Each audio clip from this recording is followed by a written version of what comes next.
the Browsing Genes and Genomes with Ensembl workshop. And I'm your presenter for the browser part of this workshop, and my name is Alina Mushtaq. And just a little bit recap before we start about today. So on Monday, we spoke about Introduction to Ensembl.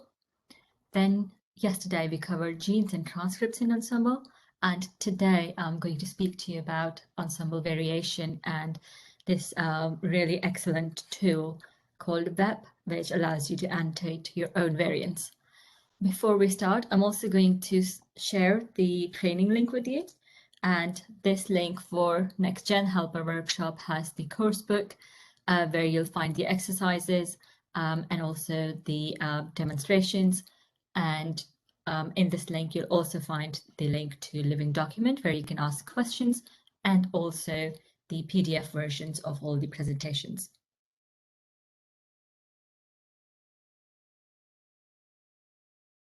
So let's start with variation now. So we're going to talk about the different types of variation data there are, and the different types of data that are associated with variance in Ensembl. And we're going to focus at how different variants are classified. We're going to talk about the different species, the sources Ensembl draws variation data from. We're going to explore the variation data through the Ensembl browser, and then after the variation part of the module, we'll then have some exercises, and then we'll go on to talk about VEP, which is a tool that allows you to find information about your own variants.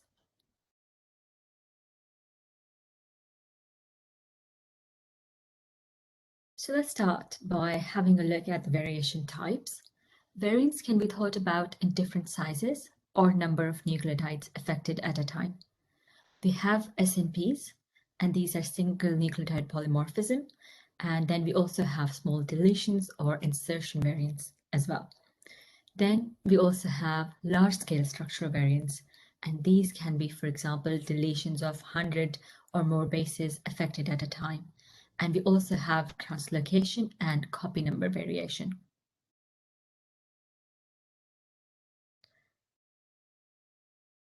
In Ensembl, there are 24 species with variation data.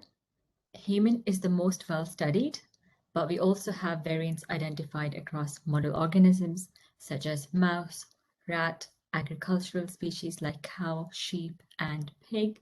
There's also plants variation data, including wheat and barley, and then we also have fungi, metazoa, and protists. And let's talk about the Ensembl variation data pipeline. So there are 4 main steps involved in this pipeline. Firstly, we import data from a number of resources. Then we apply some quality control when we're importing the data. And then we look at other databases to look for linked or association data. And then in the last step, we analyze and process the data sets ourselves to make it available on the browser and then our other interfaces as well.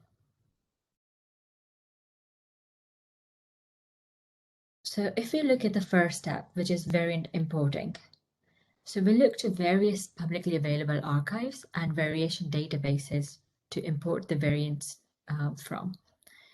And in the case of humans, the most popular is dbSNP, which is hosted by NCBI. For non-vertebrate variants, a lot of the information comes from EVA, which is European Variation Archive. Then we also have DGV Archive, which has a lot of data for structural variants. And then we also have Cosmic and Cancer Gene Census for information about somatic variants. And over here, we have a list of different variation sources for human. So you can see that it's quite heterogeneous, and data comes from various different projects and different databases for both somatic and germline variants. So for example, for dbSNP alone, we import over 600 million variants, and you can find the full link of sources in the link below on my slide. I also wanted to mention a few notes about Cosmic. So Cosmic is a database of somatic mutations in human. However, the cosmic data is not entirely public. So to fully access the cosmic data, you will need to have your own license, and those licenses are free for academics.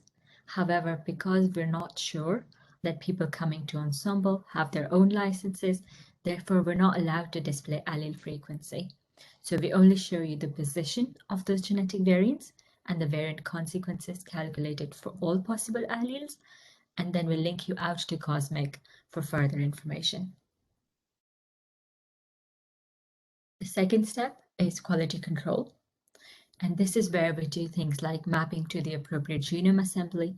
We check for alleles matched between reported and referenced genome sequence. We also check for IUPAC ambiguity codes. This stands for International Union for Pure and Applied Chemistry, and these are the people that are in charge for the nucleotide codes. Then the third step is linked data. So we add value to our imported data. We looked for linked or association data for every single variant that we import in step 1. We look for a number of different databases for additional information, such as allele frequency, phenotype data, disease associations, and list of citations that mention those variants specifically. And over here, we have a list of few of the databases that we use. One of the main types of linked data is allele frequency. So we look to some of the main projects that are listed here. So we have 1000 Genomes project, and this is whole genome sequencing data, and this is from healthy individuals from all over the world. Then we have the Nomad project, and it's a mixture of whole genome sequencing and exome sequencing, and this cohort is not as diverse as the 1000 genomes, and it's biased towards the European diseased and healthy population. Then we have the disease cohorts like UK10K and TopMed, and then we also have NCBI allele frequency aggregator, so NCBI alpha, and we retrieve the allele frequency for all the variants that we import in step 1. The phenotype and disease data comes from a range of sources as well, and this can be dependent on the species of interest. So for humans, the data comes from ClinVar and OMIM, and then we also look to IMPC for mouse, the rat genome database, ZFIN, and animal QTL for farm animals. It's important to note that we also import information about variants associated with phenotype from the GIVA study.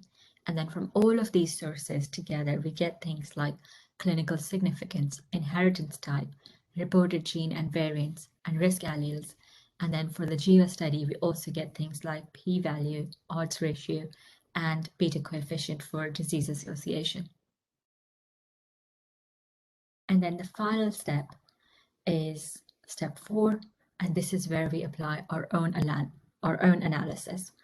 So Ensembl predicts variant consequences, and we look to see the effect of the variant upon the gene, upon protein function predictions, whether a variant will be deleterious for a particular protein, if it's affecting the coding sequence of a transcript, for example. And we also calculate linkage disequilibrium, and we look at conservation across species.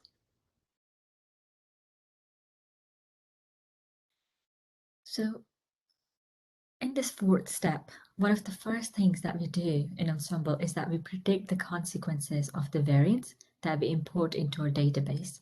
So to summarize the process of how we predict the variant functional consequences is that we take each variant one by one and we plot where it falls along the genome.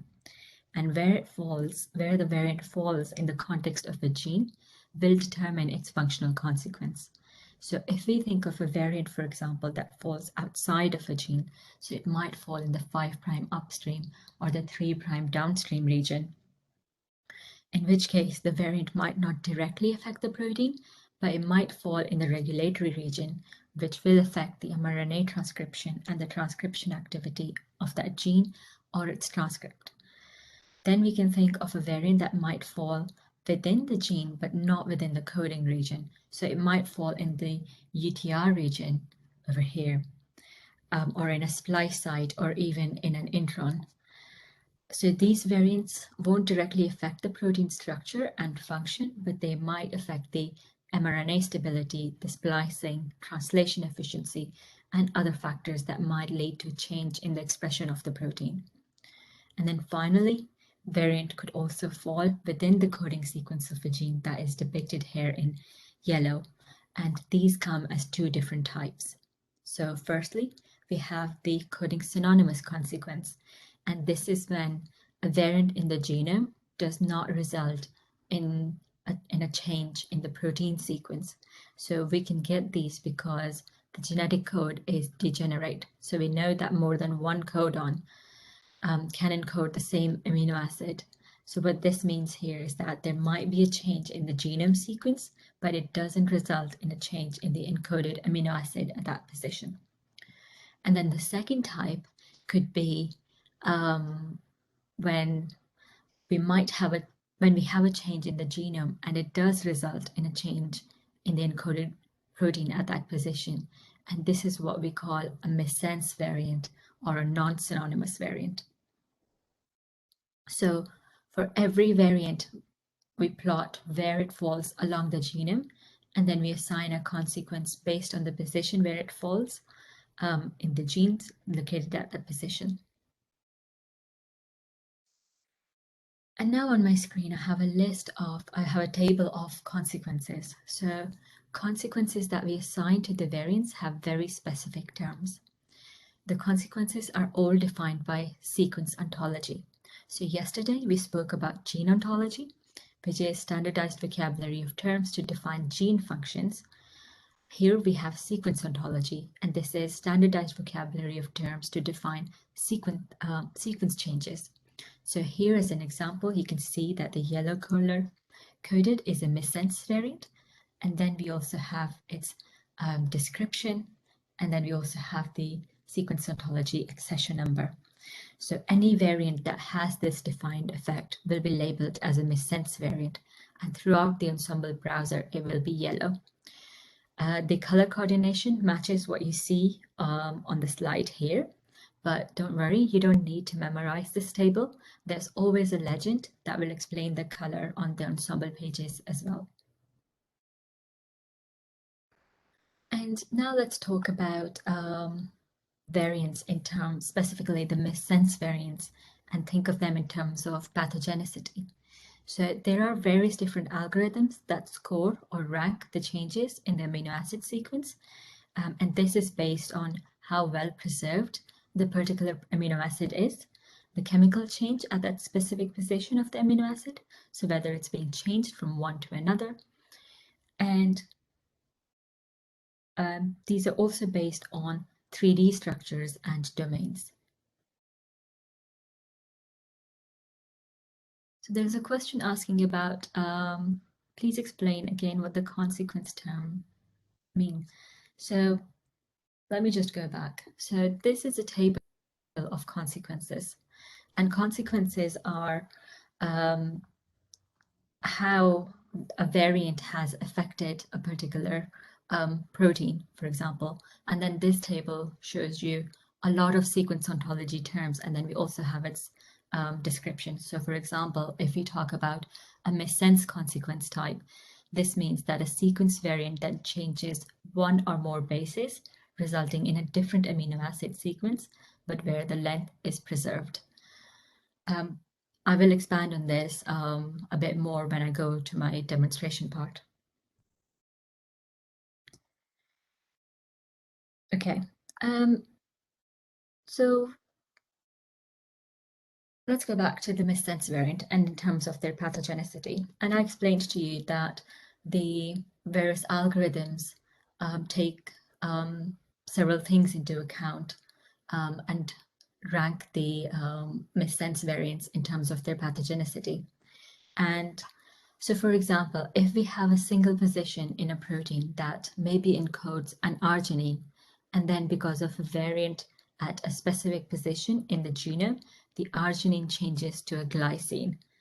So what the different algorithms will do here is that they predict how deleterious that amino acid change will be on the protein structure and its function. However, it's important to remember that these are just predictions. So these are algorithms that compute all of these factors to make a prediction about how deleterious these amino acid substitutions will be on the protein structure and its function. But it's always best to validate these predictions experimentally. In Ensembl, there are a number of different pathogenicity prediction tools.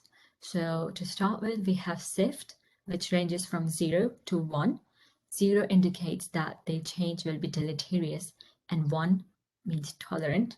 And then we also have polyphen, and for polyphen, the opposite is true. So here, 0 suggests that the amino acid substitution will be benign, where 1 is more damaging. Then we also have CAD, and this works on a scale of 0 to 100, with 0 being benign and 100 being likely deleterious. We also have REVEL, Meta-LR, and Mutation Assessor, all of which work on a scale of 0 to 1, with 0 being tolerated or benign, and 1 more likely to cause disease or damaging to the protein. And I also wanted to mention a little bit of terminology before we moved on to the demonstration.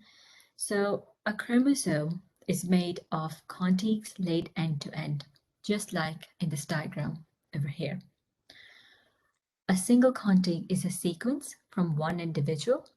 So in this example, this chromosome is made of 4 contigs, and each of these contigs comes from a different individual. So if we look at one of these contigs, it has a sequence, and we can identify a position over here that is highlighted in this reddish brown color. So the individual that was sequenced here as part of the genome project, where this contig is derived from, she's not actually very representative of the human population around the world.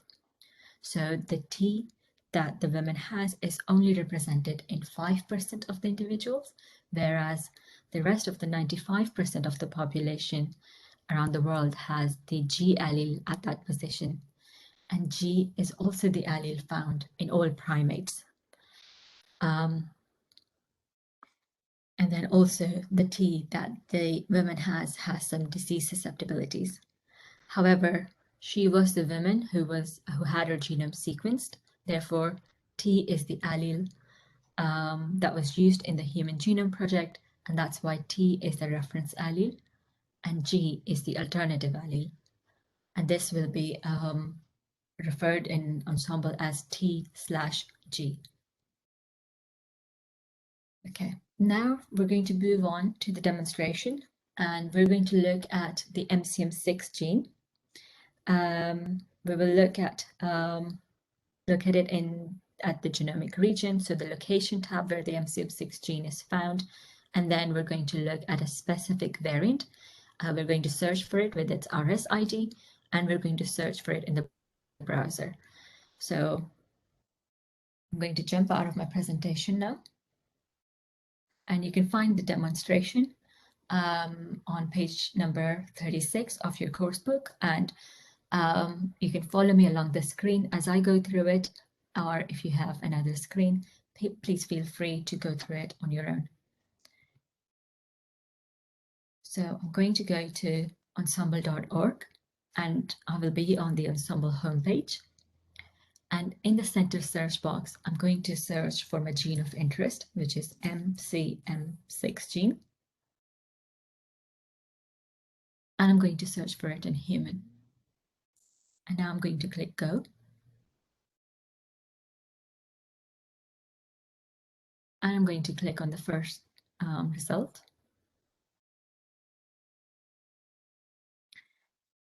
So over here, now I'm on the gene tab, and we explored this tab yesterday. But if I bring your focus to the left-hand side in the genetic variation section, over here we have different variation information. So we have a variant table, we have variant image, and then we also have structural variants. I'm going to click on variant table.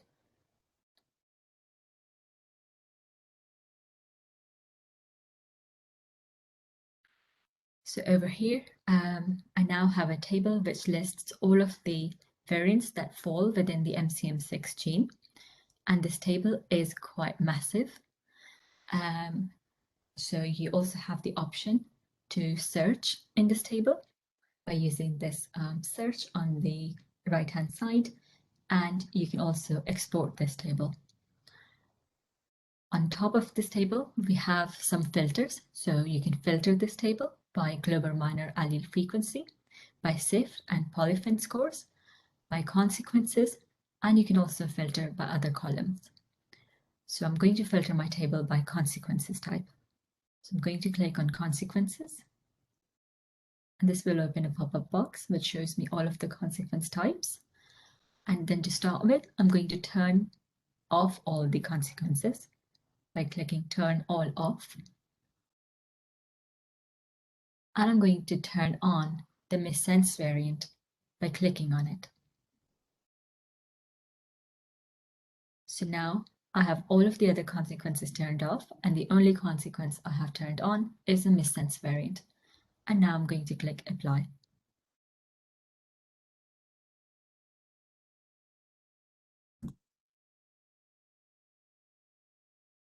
So now my table is filtered to show me only the missense variants. And if we go across this table, so firstly, in the first column, we have the variant IDs, so the RS IDs. Then we have the location of the variant. We have the associated alleles. So we have the reference allele / the alternative allele. Then we have the global minor allele frequency, which is calculated for some of the variants, and this comes from dbSNP. Then we have the classification of the variants, and most of these are SNPs. We have the source where this variant was imported from, and this is also mostly dbSNP. Then we have some more evidence about the variant. So we have some frequency data, and then we also have some information from Nomad. We have some clinical significance, the consequence type, which is obviously missense variant because we filtered by it. And then we have the resulting amino acid, so E2G, so our variant led to a change from glutamate to glycine. And then the amino acid coordinate, we have some pathogenicity prediction scores. We have SAFE, polyphen, CAD, REVEL, meta-LR, mutation assessor, and then we have all the transcripts that are associated with our variants, so the transcripts that the variants have hit. These are shown as numbers and also as red and green, but if you just hover over them, so if I just hover over this 0 over here, then it will show you that it's deleterious. And for polyphen, if I hover over it, it'll show me that it's benign. If you're not sure what some of these column titles mean, then you can just also hover over them and it will give you a little description of the titles. Okay, and now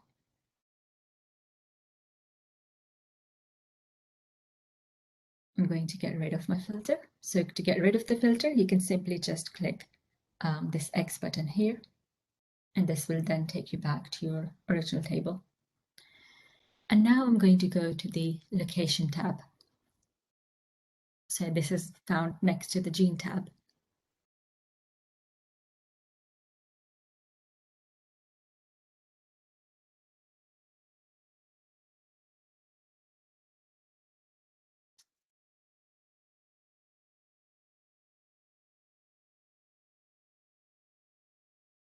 So this is a tab that we have explored previously. And now I'm going to go to configure this page, and I'm going to add some variation data tracks.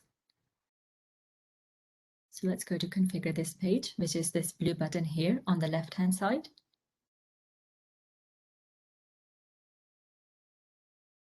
And I'm going to bring your focus to variation. And from here, we have all of the variation data tracks that are available. So we have information on 1,000 genomes. We have some phenotype disease variants by source, some LSDB associated variants. phenotype annotations, copy number variant probes, and also data tracks on structural variants. However, I'm going to focus on 1,000 genomes, and I'm going to turn on a couple of tracks in the 1,000 genomes section. So I'm going to turn on the 1,000 genomes SAS short variants, and to turn this on, I'm just going to click on this box here, and I'm going to turn it on as normal. If you're not sure what a track means, you can just click on this I button here that is on the right-hand side, and then it will show you. So the 1,000 genomes SAS short variants are variants genotyped in South Asian individuals by the 1,000 Genomes Project, Phase 3. I'm also going to turn on the 1,000 genomes SAS common short variants. And these are the variants genotyped in South Asian individuals by 1,000 genomes with frequency of at least 1%. Once I'm happy with my track selection, I'm going to click Save and Close. And now I'm going to wait for my tracks to load on this region in detail view.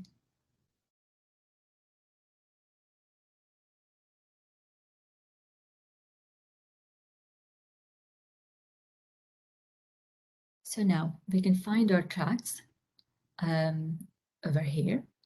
So we have our 1,000 genomes SAS short variants, and we also have our 1,000 genomes SAS common short variants track here. We also have the Nomad short variants turned on by default. So this track is shown when you go to the location page without selecting any other variation tracks. It's shown by default. And then we also have the all phenotypes associated short variants shown by default as well on this page. So our variants are depicted here by lines. And as I mentioned before, that the variants are color-coded. So this variant, for example, over here is shown as a blue color. And I'm going to click on this to find more information about it. And this opens a little pop-up box, which shows me the classification, the location of this variant, the alleles associated with it, the ambiguity code, and then we also have the consequence. So it's an intron variant. An intron variant is labeled, is color-coded as this dark blue color here. So I'm just going to close this.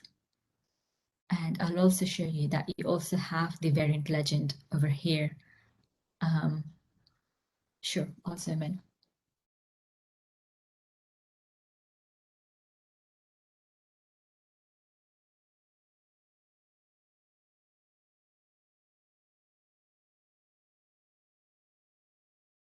Is it any better now?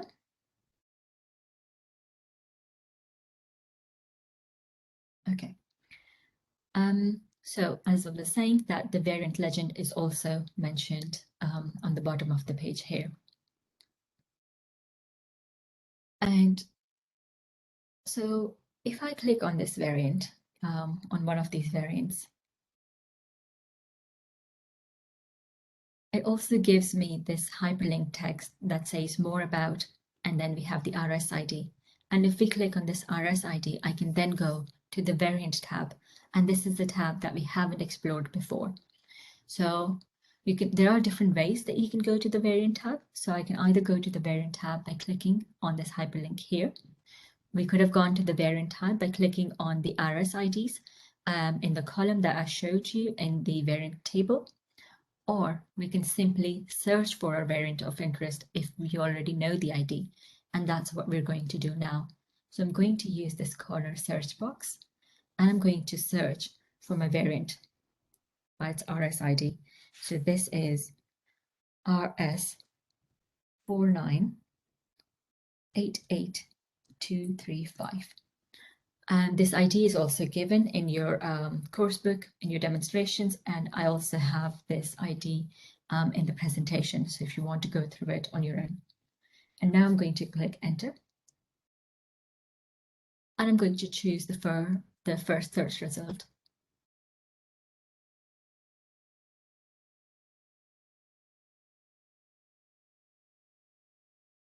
And now we're on the variant tab, and this is a tab that we haven't explored before.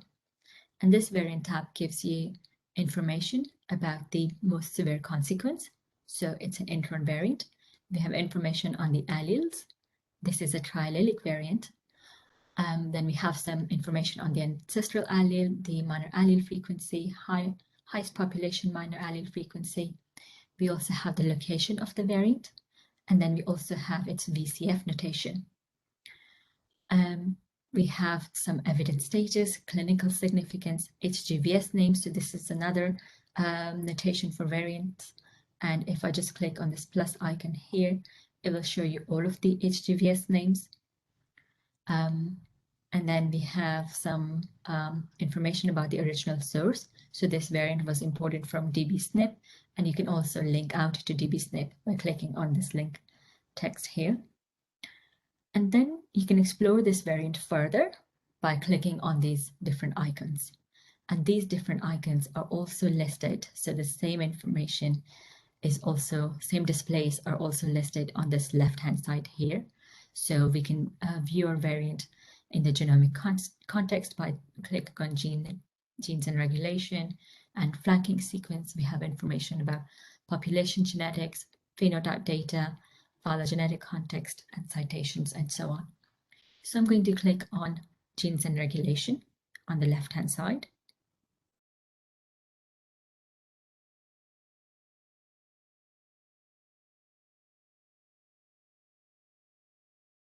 And if I scroll down on my page, what I can see on this page is a table that shows us all of the predicted consequences of this variant.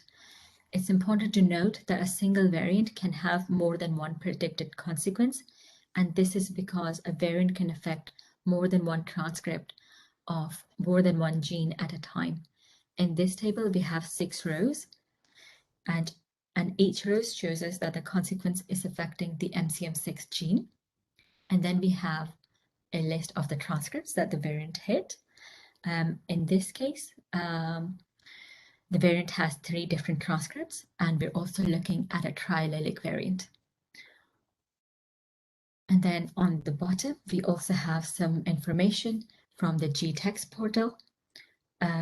So we have information about the gene expression correlations in the different tissues.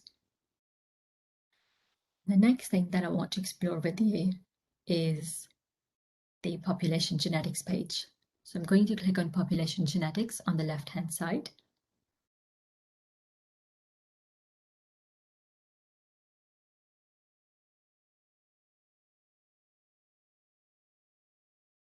And over here, we have information on population genetics from a number of different projects. So we have 1000 Genomes Project, we have Nomad Genomes, NCBI Alpha, TopMed, UK10K, and Gambian Genome Variation Project. I'm going to focus on 1000 Genomes. So let's scroll up. And for the 1000 Genomes Project, we have these pie charts that show us the allele frequencies in all population.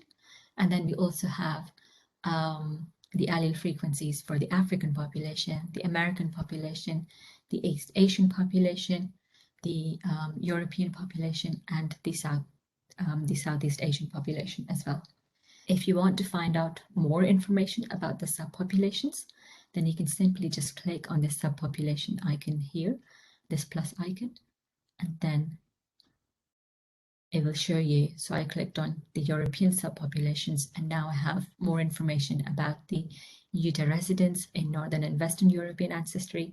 I have information about the Finnish in Finland, the British in England and Scotland, Iberian population in Spain, and Tuscany in Italy. If I scroll down to the table, I then also have information on so the first column gives me the populations, and then this bar chart shows me similar data that we see in the pie charts. And then we have some information on the allele frequency count. So humans are diploid organisms. Each individual sequenced in the 1000 Genomes Project provided 2 counts to the allele frequency. So we have 84% for the G allele, and the count for this is 4,200. For A, it's represented in 16%, and the count for it is 808. Then we also have some information on the observed genotype, and we have the information on G homozygous, which is found in 75% of the population, A homozygous in 8%, and heterozygous AG in almost 16%. And now this last column over here that shows genotypes, if I click show here, so I'm going to click on show, and this will jump you down to the bottom of the page.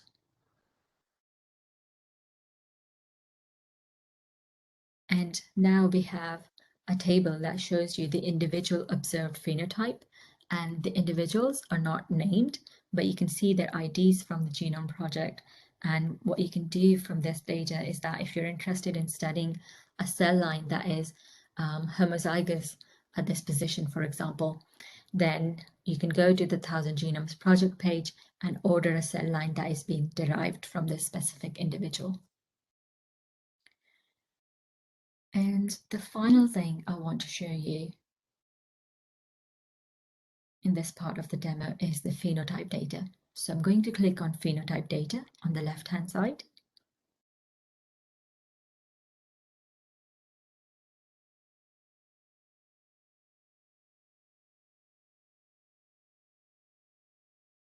So here we can see all of the phenotypes that are associated with a variant of interest. The first column shows you the different phenotypes. Then we have the source of the association. So we can see that the GWAS catalog has made most of these associations between the variants and these specific phenotypes. We also have lactase persistence, and this association was made by ClinVar. And then we have some supporting evidence. So if I expand this evidence, I have some PubMed links which mention this association. And then we have some external links to OMIM, and we have reported genes, associated alleles as well. So I'm going to click on lactase persistence. And this has now led me to the phenotype tab. And this tab now shows me the different features that are associated. So the loci that are associated with lactase persistence. We have the name. So we have some variant IDs. And then we have the type of the loci. So these are variants. We have the genomic location, the genes associated, the annotation source, so the database that reported the association, submitter, external reference, and also some PubMed links for these associations as well. So the way that we got to this phenotype tab was by looking for the associated phenotypes that are associated to our variants. But you can also, you have the option to search for a phenotype directly in Ensembl, which will land you to the phenotype tab, where you can then look for the reported genes and the associated variants as well. So let's go back to my presentation, as it's now time for the exercises. And you can find the exercises on your course book, page number 43. And we'll give about 20 minutes for the exercises. And after the exercises, I'm then going to move on to the web. If you have any questions, please don't hesitate to ask either in the chat or in the living document. So 20 minutes for exercises.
There's a question on the chat about the genes and regulation link icon. So let me just show you where it is. If we go to the variant tab, so you can go to the variant type by either clicking on the RSID of a variant, which you can find in the location tab, or you can just simply search for your variant, and then genes and regulation is found on the variant tab on the left-hand side over here. Or similarly, you can also click on this icon on the bottom of the page that says genes and regulation. I hope this helps. Please let me know if you still can't find it.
There's a question about exercise V1. So let's just do this until part B, and I can show you where you can find the Yoruba population. So we're going to go back to Ensembl, and I'm going to search for a variant with this RSID, which is RS1738074.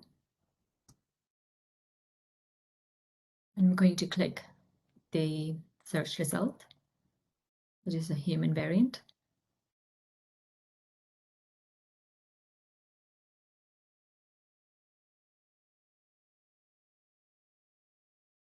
So the first question is about which transcripts is the variant found in.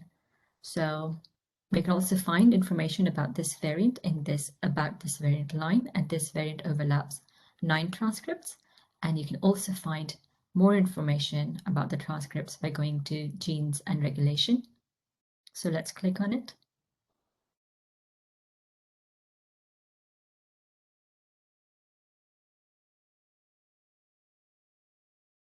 And over here, we have the transcript IDs for the transcripts that the variant hits.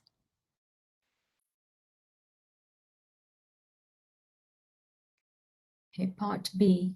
What is the least frequent genotype for this SNP in the Yoruba YRI population from the 1000 genomes phase 3?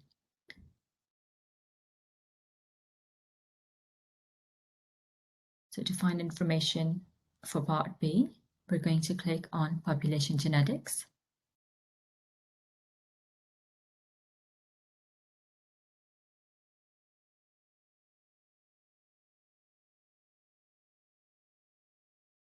And I'm going to scroll down to my table. And under the African superpopulation, I can find the Yoruba. And over here, we have the observed genotypes. So T homozygous is observed in almost 48%. C homozygous is observed in 5.6%, and CT heterozygous is in almost 46%. So C homozygous is the least frequent genotype.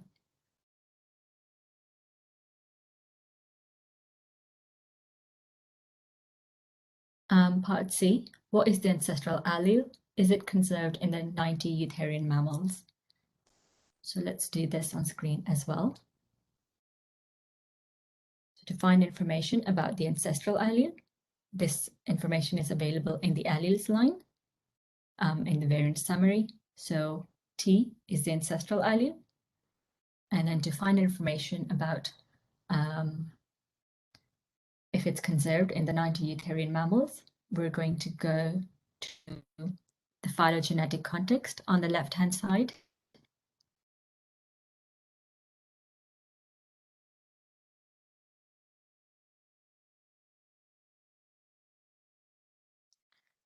And you're not going to see anything for phylogenetic context because we haven't chosen an alignment yet.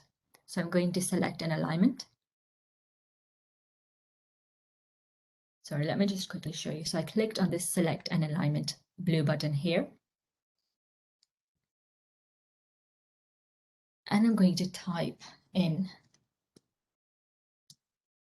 90, and you don't need to type everything. It will auto-complete it for you. So I will choose 90 eutherian mammals, EPU extended, as that is what the exercise has asked.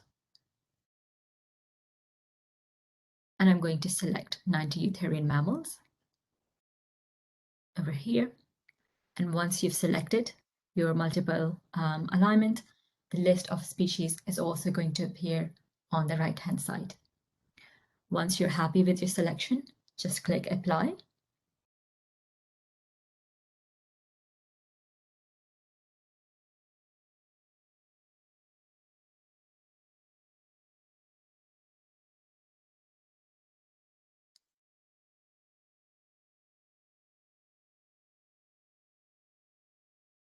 I'm going to scroll down to see the alignment sequence.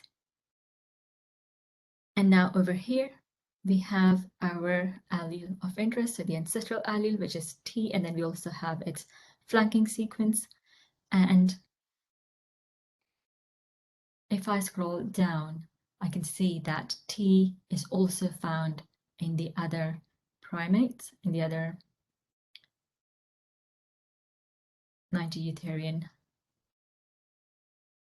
primates, except for dingo, dog, and red fox, which have an A at this position.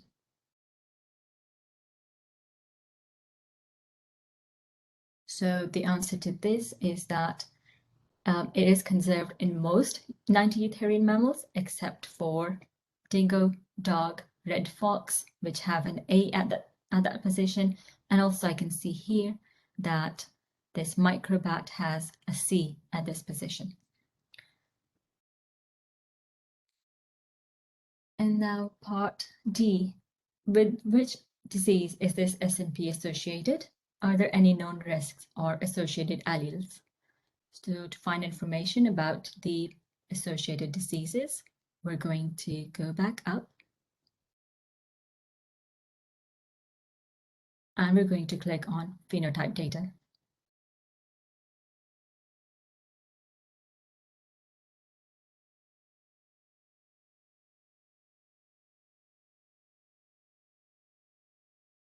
And from this phenotype data, we can see that the variant is associated with celiac disease and also multiple sclerosis.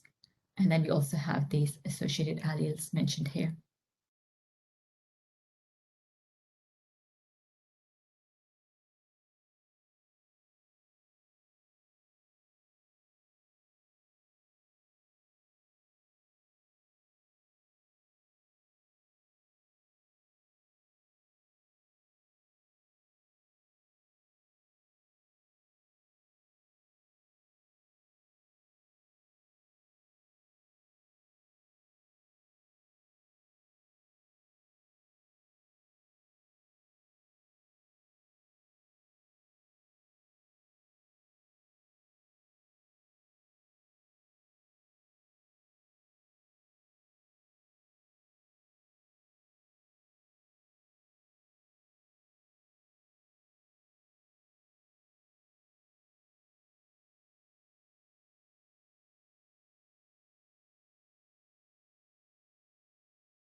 I hope everyone's doing well with the exercises.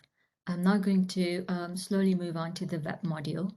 And then the web module also has some exercises, so please feel free to do some of the variation exercises and combine them with the web exercises because there's not many of the web exercises on the course book. So I'm going to move on to the web module in 2 minutes.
Right, let's talk about web now. So we're going to talk about what web is used for, what you can do with it, and how to use it. So web is a variant annotator tool from Ensembl, and it can predict the functional consequences of your variants. So for example, if you've got your sequencing data and you've called variants from it, and you would like to find more information about your variants, that can determine the effect of your variants. So these could be SNPs, insertions, deletions, copy number variations, or structural variants. So it will determine the effect of all of these variants on genes, transcripts, protein sequence, as well as regulatory regions. To use web, so you have to input your variant data, and this could be in different formats. So we have variant coordinates, which is Ensembl default format. Then we have VCF notation, HTVS notation, variant IDs, and also SPDY. And once you've input your data, web is going to process this data and pull out information from within Ensembl, but also external resources as well. And it will give you information on the type of variant that you have, its consequences, allele frequency across different genome studies, and also PubMed citations. So there are 3 ways that you can use the web. Firstly, we have the web interface, and this is what we're going to demonstrate today. So it's super simple to use. It's simply point and click, copy and paste. You can copy and paste your data in it. However, it's not suitable for large volumes of data. Then we have the command line tool, and it can be a bit difficult to set up, but once you have it set up, you can use it offline, and you can also use it with genome-wide data. And then we also have the REST API option, and this is language agnostic. It's ideal to use as part of a pipeline or if you want to embed data in web pages. So that was the short introduction about web, and now we're going to move on to the demonstration. So we're going to go to the Ensembl browser, and I will show you how you can use the web tool. So let me just jump out of my presentation. And I'm going to copy some data. This is also available in your course book. And I'm going to go to Ensembl Web. So you can navigate to Ensembl Web by clicking on this web text here, which is available on the blue navigation bar.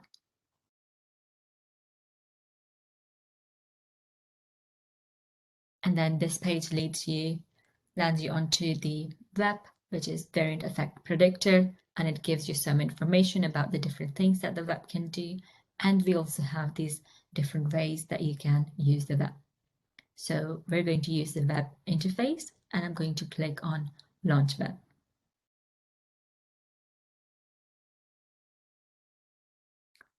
And now we have this page for your job. So the first thing that you have to do is specify your species. I'm going to leave this as human, so Homo sapiens. And then we also have its assembly, which is GRCH38.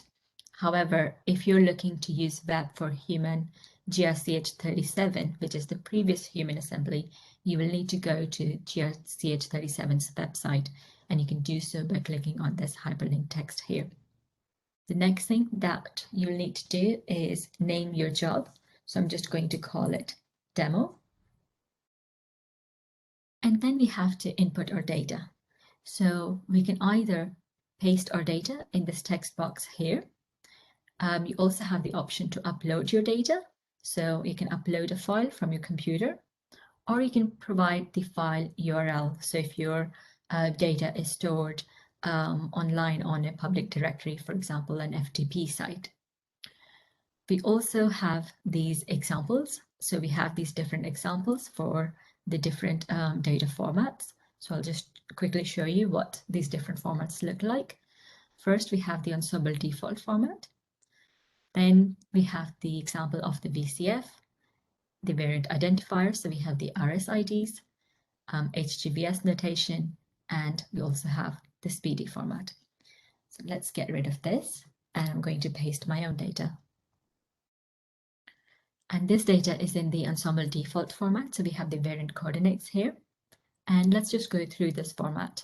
Firstly, in the first column, we have the chromosome number. Then we have the start position. So this is the location. Then we have the end position. We have the associated alleles. So we have the reference allele / the alternative allele. So the first row here, this variant is a deletion, which is denoted by this minus sign here. And then in the next row, we have these plus features. And plus means a forward strand. If this was minus, that would indicate reverse strand. This column is optional, so you don't have to specify the direction. That will automatically then assume that your variants are on a forward strand. And then in the last column, we have the variant names, and these are just made up names, and we've called them variant 1, 2, 3, and 4. The next thing that we can do is select the transcript database that we want to use. So we can choose the Ensembl GenCode transcripts, or we also have the option to choose RefSeq transcripts, and this is more popular with clinicians, for example. And then we have the option for additional configurations. So these are the things that you want, the information that you want in your output.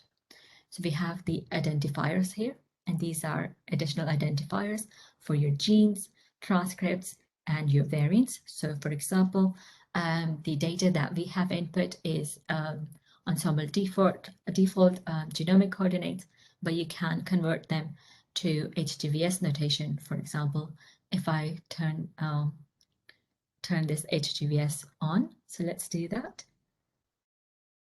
Then we also have the configurations for your variants and frequency data. So web by default will show you the co-located variants. So if your variants are existing, we can also show frequency data for the co-located variants. We can show the 1,000 genomes, ESP allele frequencies, the nomad exome allele frequencies. We can also show the PubMed IDs for the co-located variants as well. We have some additional annotations for transcripts, proteins, and regulatory annotations as well. You can show, you can click yes to see if your variants have hit a regulatory region, for example. We also have some predictions. So we have the option to show SAFT and polyphen and CAD, some splicing predictions and conservation predictions as well. Then you also have the option to filter your results, so to pre-filter results by frequency or consequence type. We would encourage you to filter your results after you've run your job, just so that you don't lose out on any data. And I'll show you how you can filter your results later on. Once we're happy with our configurations and our data input, we can simply click this green icon here that says Run.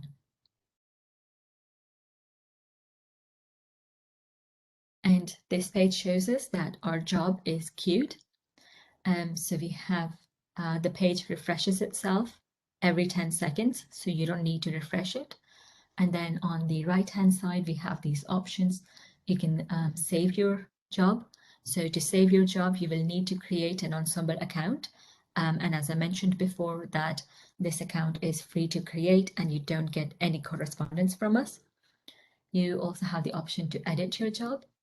You can share your job with collaborators, or you can delete your job. So let's just wait for my job to run.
Okay, so the job is now done, and this is indicated by this green done icon here, and we're going to click on View Results. And now we're on our results page, and the results page shows us this table, which has the summary statistics. So it shows us the number of variants that we processed. And we also have the number of novel variants. So 1 out of the 4 variants was novel. And then we also have the number for the existing variants. We have information on the number of genes overlapped, transcripts overlapped, and regulatory features overlapped as well. And then on the right-hand side, we have these pie charts that show us a summary of all the consequences. And I'm going to scroll down to this table. And this table shows us information about the variants that we've uploaded. And you can see that this table is quite massive, even though we processed just 4 variants. And this is because one variant might have different consequences across different transcripts of a gene. Some of them hit multiple genes because of things like antisense annotation, or if they fall in a regulatory region of a gene. So the table gives us information on variant 2, variant 4, variant 3, and variant 1. And then in the second column, we have information on the genomic location. Then we have the alternative allele. We have the consequences. And then we have the gene symbol, followed by the gene stable ID that the variant affected. We also have information on the feature type, the feature, the Ensembl stable ID for that feature, and the biotype of that feature as well. As we selected in our web job to show us the HGVS notation. So we have the HGVS coding sequence name, and then we also have the HGVS protein sequence name over here in these columns. And then we also have some more information on the position. So in the coding position, the protein position, and the amino acids, information on the codons, and then this column that shows existing variants. If the variants are existing, then we have the RSIDs of these variants given in this column. And if I scroll down now, and some of these rows are blank, and this means that our variant doesn't have an RSID, which means it was novel. And then we also have some information on the transcript annotation. So we have information if the variant has hit a main select transcript, the transcript algorithm scores, SIFT and polyphen scores if they're available, and information about allele frequency, clinical significance, some PubMed IDs, and some information on the motif name, and these are information on transcription factors. We'll cover more about the motif position and the motif names more in the regulation module this week. So this table is really big. And as I mentioned before, that it's always best practice to filter your web table after you've ran your job. So you can filter your table by choosing this filters section over here above the table. And this drop-down menu over here is all the names of the columns of your results table. So I'm going to filter my table by consequence. Let's select consequence. And then we can choose the logical operator. And this can be is not, matches, less than, more than, and so on. I'm going to leave it on is. And then we're going to define our consequence that we want to filter the table with. So I'm going to filter this table by the missense consequence. I'm going to type missense over here. And you don't need to type the whole thing. It will auto-complete it for you. So I'm going to select missense. And now to apply my filter, I'm going to click Add.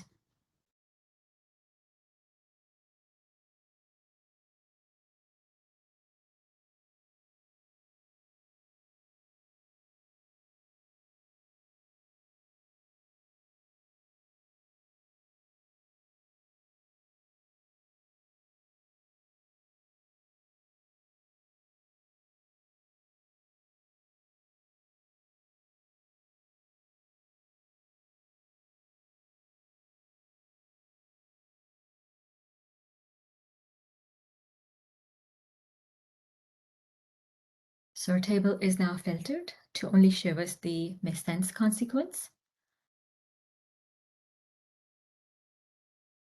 And then if we just scroll to the right, we have information on the pathogenicity prediction scores for SIFT and polyphen. And you can see that the top 4 variants are predicted as tolerated or benign. And this is consistent between SIFT and polyphen. And you can just hover over these names to give you some more information about what these column titles mean. If you want, you can also make a more complicated, so a more complex query, so you can add further filters on top of the filters that you've already selected. So let's say that I want to filter my table to show me results for variants that have hit the main select transcript. So I'm going to select from this drop-down menu, and I'm going to select main select. And I'm going to just leave this defined bar as empty. And I'm going to click Add. So now my table shows me variants that have the missense consequence and that have hit the transcript that has the main select annotation. So I hope this has given you a nice overview of the different things, different information that you can find from web, and how flexible it is and how you can filter your table and your results as well. Finally, I wanted to show you that you also have the option to download your web results in VCF format, web format, or as text format. To get rid of your filters, you can simply just click these X icons here. And this will take you back to your original table. And then you can also export the variants or the genes that are shown in this table, the associated genes to BioMart. And we will cover BioMart next week on Monday. And now we have about 15 minutes for the exercises. So you can find the exercises on, no, it's not this. You can find the exercises on page number 54. And if you have any questions, I'll be happy to answer them or go through them on the screen.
Okay, it's now time to end our session.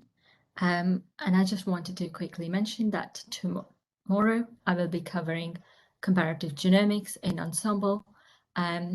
So thank you everyone for your time and your questions. And let's meet tomorrow, same time.